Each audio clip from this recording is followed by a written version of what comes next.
do 10 let. Mezi dívkami kategorie do 10 let a na 3. místě skončila Diana Novotná.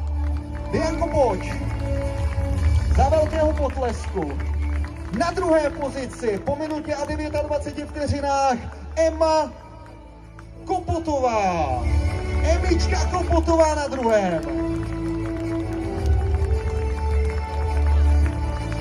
A atletika Dox si může slavit, protože vítězkou minuta a 24 vteřin Amálie Horčičková. Amy, pojď. Krásné první místo a úžasný výsledek.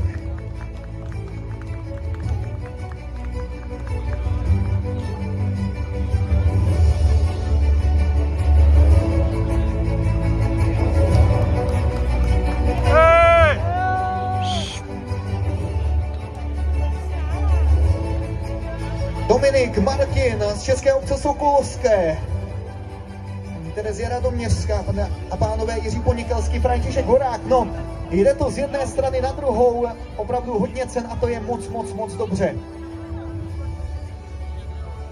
Dianka, Emča a Amálka, ty nejrychlejší dívky kategorie do 10 let. A prosím ještě jednou velký potlesk pro ty nejrychlejší dívky.